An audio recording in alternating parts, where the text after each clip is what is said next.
Hey everyone, thanks for joining me today for episode 764 of People Behind the Science. I'm your host, Dr. Marie McNeely, and I am joined today by our guest, Dr. Robert Langer, to talk about life and science. This episode is made possible with support from our sponsor, Innovative Research. Listeners, Innovative Research has provided scientists with quality lab products made in Novi, Michigan for more than 20 years.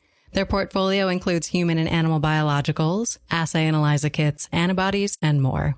Products can be purchased directly from their website by credit card or purchase order at www.innov-research.com. That's www.innov-research.com. They offer small quantities, bulk purchases, and custom orders. From human whole blood to specialized antibodies, Innovative Research has what you need to succeed in the lab.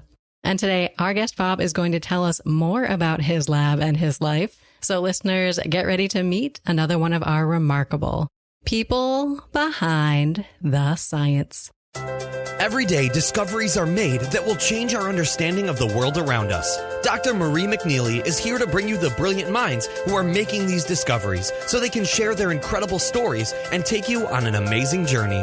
Welcome to People Behind the Science.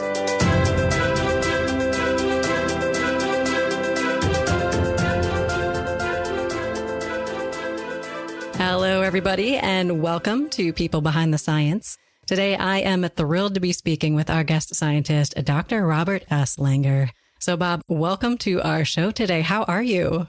I'm fine. Thank you very much. Well, Bob, thank you so much for joining us today, and we're looking forward to learning more about you and your work. But let me first tell our listeners a little bit more about you if they don't know you yet. Listeners, Bob is the David H. Koch Institute Professor at the Massachusetts Institute of Technology, or MIT. Being one of the 8 institute professors is the highest honor that can be awarded to a faculty member at MIT. Bob received his bachelor's degree in chemical engineering from Cornell University and his doctorate degree in chemical engineering from MIT. Afterwards, he worked as a postdoctoral fellow at the Children's Hospital Boston and at Harvard Medical School, and he joined the faculty at MIT in 1978. Since then, Bob has accepted more than 220 major awards and honors. He is one of 3 living individuals to have received both the U.S. National Medal of Science and the U.S. National Medal of Technology and Innovation. He was awarded the Charles Stark Draper Prize, which is often called the Engineering Nobel Prize, as well as the Queen Elizabeth Prize for Engineering, the Breakthrough Prize in Life Sciences, the Kyoto Prize, Wolf Prize for Chemistry, Millennium Technology Prize, Priestley Medal, which is the highest award of the American Chemical Society, the Gairdner Prize, the Hoover Medal, the Dreyfus Prize in Chemical Sciences, the BBVA Frontiers of Knowledge Award in Biomedicine, the Balzan Prize, the Dr. Paul Janssen Award, and the list goes on. And in 1998, Bob received the Lemelson-MIT Prize, which is the world's largest prize for invention, for being one of history's most prolific inventors in medicine. And Bob was inducted into the National Inventors Hall of Fame in 2006. He is an elected Fellow of the Institute of Medicine of the National Academy of Sciences, the National Academy of Inventors, and the Royal Academy of Engineering. Bob has been awarded over 1,000 patents, and he has received 42 honorary doctorate degrees. And today, Bob, we are thrilled to be learning more about you as a scientist, an engineer, and as a person more generally. So can you tell us, what do you like to do when you're not working? Well, I like hanging out with my family. I exercise a lot. I take my kids to sporting things like Patriots games when they were good, the Red Sox when they were good, things like that.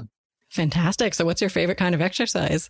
Well, as I've gotten older, I'm 75 now. So now probably I walk with my wife a lot. I used to run a lot. I do weights. I used to do various sports, but it's like I remember when I came home one day and I bent my finger back playing softball. And my wife said, well, you're too old, so you don't expect sympathy from me. I didn't tell you to play. You got to, I think, adjust your expectations at your different life stages. I completely understand that. Well, thank you for sharing a little bit about life outside of science. Let's talk about your scientific side next. So, Bob, for people who aren't familiar with your research specifically or with your field more generally, how do you describe what you do in the lab? We work at the interface between materials and medicine for the most part. And some of the particular things that we've done are create what I'll call nanoparticles or drug delivery systems, some of which actually have led to things like the Moderna vaccine and things like that. And the other big area that we've done is we've had this idea with Jay Vacanti, one of my colleagues and friends, of creating tissues and organs from scratch. So like you could make, say, artificial skin for burn victims. And we're working on a number of different things that hopefully will help patients someday, and maybe even reduce drug testing because you could make these on a chip. So those are some of the things that we're doing. Phenomenal. Well, Bob, I look forward to digging into some of the details of your work as we go through our conversation today. But as a scientist, you've got a lot to get done in a day. So do you have a particular quote or a saying or just something that really keeps you motivated and inspired? I've made some quotes that sometimes people quote me on in one way or another. I mean, I've had a lot of people tell me that I can't do this or I can't invent that. And so I think I've probably said it is a lot of times people will tell you that your idea or your invention can't be done, that it's not possible. But I think that's very rarely true. I think if you really believe in yourself and you keep trying, there's very little that's impossible. Oh, I think that's remarkable. And I think with all that you've accomplished, are people still saying this to you or have they learned their lesson by now? Well, people still say it. It depends on what your idea is. But I think it's just common that people are skeptical and people don't believe in a lot of things and anything that's new. Absolutely. I think perhaps particularly true in science. And I think as a scientist, you have the opportunity to work with a lot of remarkable people as well as to serve as a mentor to many people. So when you think about your career, Bob, are there particular mentors or role models or people who really helped you get to where you are today? Yeah, well, the person that helped me the most was Judah Folkman. He was my postdoctoral advisor. And that experience after my graduate degree really changed my life. I'm a chemical engineer. And when I got done with my degree, pretty much all of the people that I knew who were in chemical engineering, they went to work for oil companies. And so I thought I'd do what everybody else does. I applied to oil companies. I got 20 job offers, I think, 4 from Exxon alone, but I wasn't very excited about it. Most of them involved increasing the yield of certain chemicals by small percentages. So I tried to get jobs in education. I tried to get jobs in medicine, and nobody would hire me. Finally, somebody mentioned to me that Judah Folkman, hired some unusual people. So I wrote him, and he was nice enough to offer me a job. And that job meant that I was actually the only engineer in Children's Hospital and Harvard Medical School. But I was working on projects that would lead to the isolation of the first what are called angiogenesis inhibitors, which are now widely used in treating cancer and different diseases of blindness. Also, that would lead to the first micro or nanoparticles that could deliver large molecules, and that would lead to a lot of the new messenger RNA therapies and other therapies that are around. But he was the kind of person who believed that almost anything was possible. And I think that he was a great role model that way. A lot of people criticized him, and he just kept going. And I think seeing his example meant a lot to me. Definitely. It sounds like this was perhaps a major turning point in your career. But to rewind back even further, Bob, what first got you interested in this area of engineering and biochemistry and sort of got you set on this path to begin with? With science, when I was a little boy, my parents got me these Gilbert sets, chemistry sets and erector sets, and I like those. Mm-hmm. But still, when I went to college as an undergraduate, I did get into engineering. I didn't really understand, I suppose, what engineering really was. But as I did that, both in undergraduate and graduate school, I kept looking for ways that I could use my background to help people in different ways. And in the end, I thought medicine was one way to do that. So that's how I got started in terms of thinking about it. But certainly the experience I had in Dr. Folkman's lab, that was life-changing because it got me to be able to work on things that I hoped would make a big difference in people's lives. And of course, over the years, I like to think they have. Certainly. And then what ultimately brought you back to MIT? So you did your doctoral training at MIT and then returned there in the faculty role a few years later. What ultimately brought you back to the institution? So I tried to get jobs in chemical engineering departments as an assistant professor, and nobody would hire me. And so Dr. Folkman introduced me to Nevin Scrimshaw, who was head of the nutrition department, and he liked me and he offered me a job. Dr. Scrimshaw, he was a world-famous nutritionist.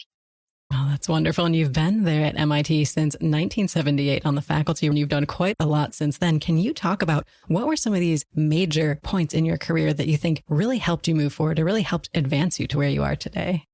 Well, I suppose some of the things early on were getting my first grant. I've had a tremendous number of wonderful students and postdocs working with me. And that would keep happening. And we did make some breakthroughs or novel ideas about new materials, about creating new tissues and organs, about new nanoparticles. And I kept doing that. And then I got involved in starting companies to spin off some of the technologies we've developed. But it was kind of this continuum from 1978 on to now. Still, I hope it'll continue. I think you're only gaining momentum, Bob, as you go.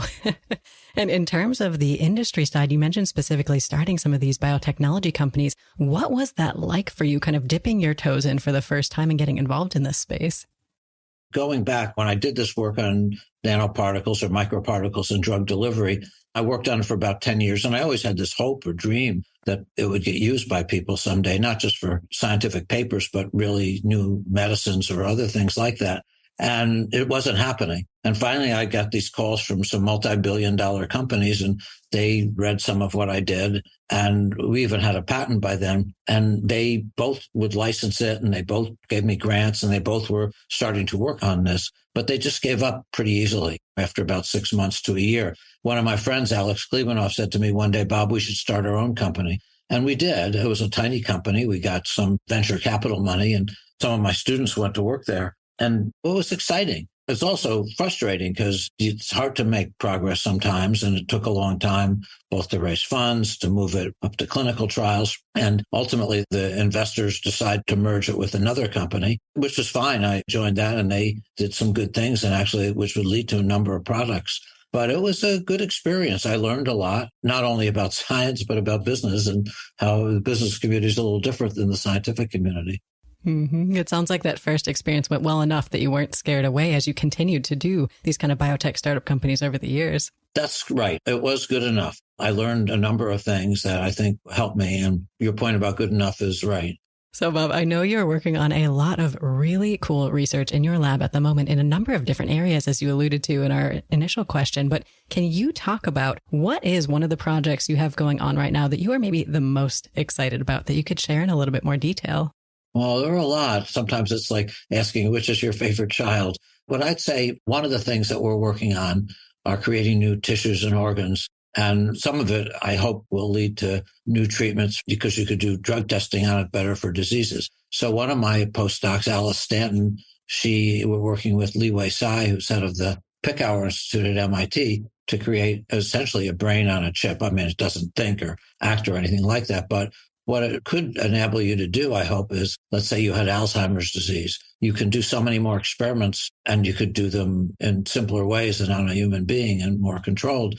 Maybe we'd find new treatments for Alzheimer's someday or new treatments for Parkinson's, and we could test them on this much more rapidly. So that's one that I'm excited about. Oh, very cool. So what are some of the characteristics that are incorporated in this brain on a chip? I know the brain is a complex structure. There's a lot going on and a lot to emulate in this sort of chip. Yeah. Well, what Alice has done is there's something called the iPS cell, induced pluripotent stem cell. So she's been able to take, let's say, anybody's cells, convert them to that, and then convert that to each of the different 6 brain cell types. And then she created this matrix that you can put them on, and it actually recreates a lot of the characteristics of a brain. That's what she's done. And of course, you keep trying to validate it. That do you get transport through what's called the blood-brain barrier in the same way as you would through a person? In other words, you could do different molecules or drugs and see how they do. That's what she's been able to do. Oh, that's so cool. So where is this project at in terms of the timeline to when you think this product might be available? I hope it could have some value in the next couple of years. That would be my hope. Oh, that's wonderful. And I know we talked about some of the exciting successes that you've had over the years in your career journey, but I think every scientist has difficult days and runs into challenges, even tremendously successful scientists. So, Bob, when you look back at your career path, or maybe just what's on your plate today, is there a particular failure that you've had, or maybe a major challenge that you've had to struggle through that you could tell us about? Yeah, well, I've had a lot. I'm not sure where to start. One was what I mentioned before about when I had a hard time getting jobs in the kind of place that I wanted after I graduated, and also having a hard time getting a faculty job after I finished my postdoc. Another example that I struggled with was my first 9 research grants got turned down because people didn't think that what I had done on the delivery of certain types of molecules really made sense. And another thing that happened was when I did get that job in the nutrition department, the head of that department left, who hired me, and a lot of the faculty members there wanted me to leave too. So I have had quite a few setbacks and challenges. So Bob, then what helps you get through these difficult times? I think there are a lot of points when we look at your career path where you could have quit, but you didn't. What kept you going? I think a couple of things keep me going. One is the belief in what I was doing, that even if other people said it was impossible, I'd seen with my own eyes that it was possible. And secondly, from a personal standpoint, I was lucky to have friends and family that were supportive of me. And I think I got advice that was helpful. And I guess third, just personal characteristics of being stubborn and keeping on plodding along, even when things don't look good. Definitely. And I know these challenges continue. A lot of people think that these difficult times are limited only to sort of the early career phase of a scientist, but I think they continue throughout your career. But I think that attitude of continuing to get up every day to face those challenges is really important. So is there a particular challenge that you're facing right now, Bob, or maybe a big challenge that you see that the whole field is facing? Well, I think there are lots of challenges. There's science challenges. There's also societal challenges. Sadly, a lot of people don't believe in science. Some people think vaccines are bad, for example, even though I think any medical agency would say they're probably the best thing that's ever happened to the world in terms of preventing diseases. So there's challenges like that. Scientific challenges are some of the kinds of things that I've mentioned in terms of trying to make new discoveries that could lead to treatments for new diseases. I mean, an example would be in cancer. Can you understand cancer better? Can you come up with treatments that might someday make it much easier to treat cancer vaccines or things like that? Absolutely. And we don't just want to talk about the difficult times, though, as you alluded to, there have been many, and you have risen up from those each time and have had many successes to celebrate in your career and your life. So when you think about all of these different successes, Bob, is there one that really stands out in your mind as a particularly meaningful success for you? I think there's different types. For me, as a professor, I suppose one of the biggest successes that I think about are just how well my students have done. I mean, they've become professors all over the world. They've started many successful companies, created jobs for thousands and thousands of people, and created new knowledge and new medical treatments. That definitely stands out to me. Certainly. And you mentioned also earlier that a driver for you in pursuing this career path was this kind of desire to be able to help people in some way with the work that you do. How do you feel like some of these accomplishments scientifically that you've had maybe contribute to being able to help people on a larger scale? So the blood vessel inhibitors, the angiogenesis inhibitors I mentioned, they've led to drugs like Avastin, Eylea, Lucentis. So people have written that they'll end up affecting 500 million people. They're widely used today in treating cancer, also in terms of treating diseases of blindness in the back of the eye, like macular degeneration or diabetic retinopathy.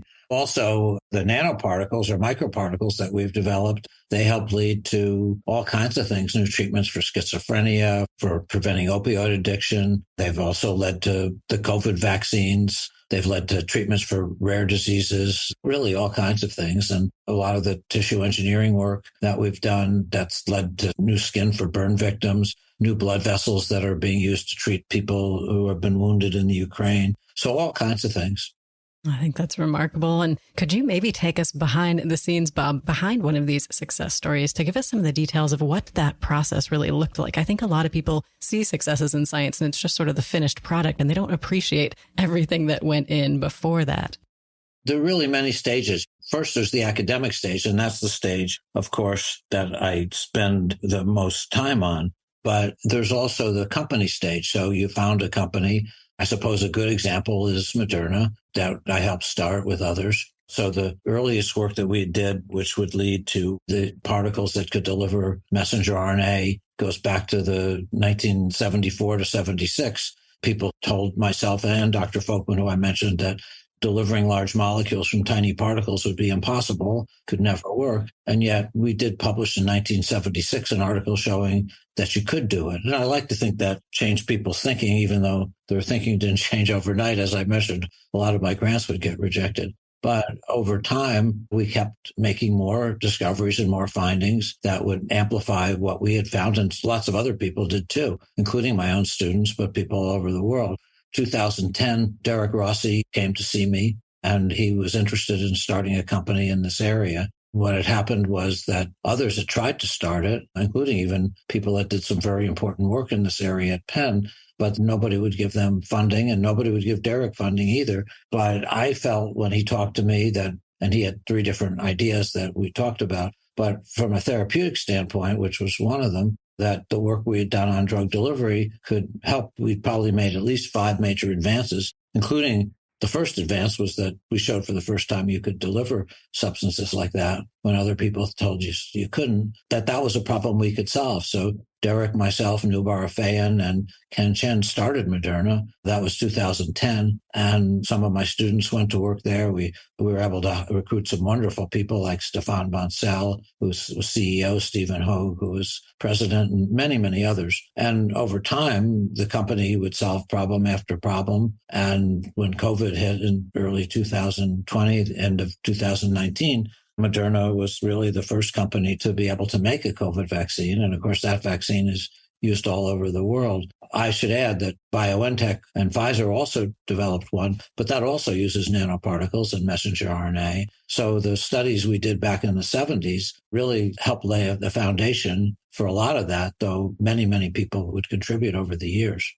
Certainly. And did you have a sense of the kind of scope of the effects or the impacts that this research could have all the way back in the 70s when you started working on this? Or did it sort of evolve over time that you were impressed by the number of different applications that this was relevant for? I thought it was actually very important when we did it. But what I liked about it was a very broad discovery. You could deliver anything. I actually thought at the time some of the things that would be important would be insulin and things like that. And that turned out not to be so true. But I did feel that it would allow the possibility of delivering almost any kind of molecule and protecting it. So I wasn't sure where the future would lead, but I felt it was a fundamental advance. Absolutely. And are there any other examples of success stories or things that you would like to share related to your research projects at the moment? Well, there are different ones in terms of research. I mean, of course, there's always degrees of success. We've been working with the Gates Foundation for a number of years to try to come up with new medicines for the developing world. Like, for example, pills you could swallow that might last for a week or a month. And one of those now for treating mental health diseases in phase 3 trials by a company called Lindra, which myself and Dr. Traverso and Amy Schulman helped start. Well, Bob, thank you for sharing some of your exciting scientific successes with us today. And I know in most cases, success in science is a team effort involving everyone from scientists in your lab, collaborators, administrators, staff, and of course, the people that you depend on to supply instruments and supplies for your research.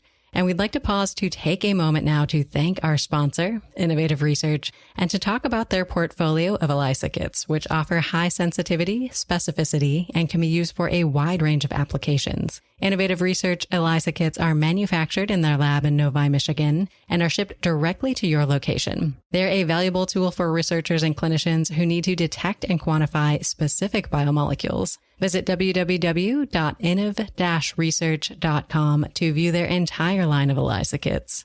And returning to our conversation with Bob now, scientific success can motivate you, of course, to work even harder in the lab to reach that next peak. But we like to encourage everyone listening to take a break from the lab every now and then to expand your minds by reading broadly. And I love getting book recommendations from everybody that we have on the show. So, Bob, I'm curious to hear about what is on your bookshelf. So do you have a favorite book or maybe one that you've enjoyed recently that you'd like to recommend for all of us today? I didn't read it recently. I could go over some of the ones that I have, but one that I always really enjoyed was a book called The Last Lone Inventor. And it's a story of a guy who was in high school who invented something that all of us use, and sort of his life and all of the people trying to steal that invention from him. That invention is television. The guy's name's Philo Farnsworth. Most people probably have never heard of him. It's a really, I thought, amazing story and a fascinating book. I love it. And I think for you, you are both a scientist, an engineer, and an inventor. So did that resonate particularly well for you? Yeah, I think that's partly why I enjoyed it. Also, his struggles in courts and patent fights and things like that, and people trying to steal his invention from him. Of course, I've not experienced that, but I just thought it's an amazing thing because everybody uses television. To think that it was really the key invention was a guy that did it was a guy in high school. It was pretty amazing. Absolutely. And perhaps we could talk about the inventor side of what you do. You have over 1,000 patents to your name. So what has that process been like, being in the creative world, inventing new technologies and seeing it go through that process? I've enjoyed that. And that's a lot of what our lab does, is inventing things and then, like I say, helping start companies to advance them. And it's exciting. It's also frustrating because it doesn't happen overnight and you get a lot of setbacks, but you keep trying. It has both its ups and downs. Absolutely. And I think your lab is particularly unique in that you have quite a large lab. So, Bob, can you tell us a little bit more about how your lab is organized and just what it's like leading such a large group of talented scientists? Well, we have a very loose organization and it evolves over time. So now I have several senior people. I have a lot of graduate students and postdocs. Some people report to both some of the senior people and me, but people can also see me anytime. I do a lot of short meetings, like 15-minute meetings. I do a lot of email, but it's not a very formal organization. Well, that makes sense. So do you have any maybe secrets of success in leading such a large group? Dr. Folkman, when I work with him, I'd say he was a very positive person. So a lot of people ask me, why do people in your lab work all the time? Why do they work so hard? Do you order them to do that? And the answer is I don't. What I do is I want people to work hard, not because they have to, but because they want to, because they believe that they're doing something that'll change the world and make it a better place. And I try to get that across, and by both my personal example and by what we do as projects. So I don't know if that's a secret, but I think when people really believe in what they're doing, that they believe it can benefit so many other people around the world, that they will really work hard and they'll really believe in what they do and make a giant difference. Definitely. I think having this ability to work on very high impact, exciting, and cutting edge research can be really exciting and motivating in and of itself. And I know as a scientist, you don't spend all your time in the lab. You get to travel quite a bit as well. And we love highlighting some of these travel opportunities on our program because I think a lot of people considering careers in science don't realize all these different conferences you get to go to, opportunities to work with collaborators around the world. So, Bob, do you have a favorite place that you've traveled for science? I was just in Copenhagen. I like that. I'm chair of the scientific advisory board of this Bioinnovation Institute in Copenhagen. I think that's a really good place. I was also in Lund, Sweden when I was there too, giving a talk. It's not very far from Copenhagen, even though it's a different country. And there's some very good scientific conference there. I like to eat. Copenhagen has some of the best restaurants in the world. I was actually in Madrid, Spain, right before that, and there's some great restaurants in Spain too. So no, you're right. Traveling is certainly, if you're a professor, you get to travel a tremendous amount if you want. It's funny. A lot of times when I was younger, I wasn't traveling much at all. I think I was 25 before I was west of Buffalo or east of Boston. But now, as I've gotten older, I certainly have traveled more and more. Absolutely. So if our listeners have a chance to go to Copenhagen in Denmark or London, Sweden, or in Madrid in Spain, are there particular places that you went to recently or that you saw that you think they absolutely have to put on their itinerary? Well, of course, I go to the universities a lot. I think Copenhagen has fantastic restaurants. There was a time when I think they had the #1 restaurant in the world. They do have this carnival there at Tivoli Gardens, but it's just a very pretty city. And London, of course, is a great university and medical school. And of course, Madrid's a beautiful city and has a lot of great places. Very cool. So do you typically reserve some time for sightseeing when you do these travels, or is it kind of in and out with each speaking engagement or those sorts of things? If I go by myself, which is a lot of the time, it's just in and out speaking engagements. That being said, usually my students are there or friends are there. And so you end up walking and seeing some things, but maybe on the way to what you're doing. And I always, like I say, end up eating at good places, probably too good. So what are your favorite kinds of food to eat? I eat seafood a lot. When I was younger, I used to like steak and hamburgers, but my dad died of a heart attack at 61, and I have a tendency towards high cholesterol, so I gave up meat. So now for the last 45 years, I've mostly done seafood. I love desserts. I mean, that's my biggest problem is I like chocolate and stuff like that. I'm right there with you. Well, I think that is phenomenal. And it's great to get some insight into some of these travel opportunities that you've had over the years. And you mentioned that perhaps your students or friends drag you out for a bit of fun when you're out traveling. And I think the people that you work with as a scientist are absolutely remarkable, but that's not often how they are portrayed in the media. I think oftentimes you see these white coat clad, very serious, very critical characters. We try to break those stereotypes on our show by showcasing these human moments in science, the quirky traditions, the funny moments, the happy memories with colleagues. So do you have a story, Bob, that you could tell us that really shows this human side of science?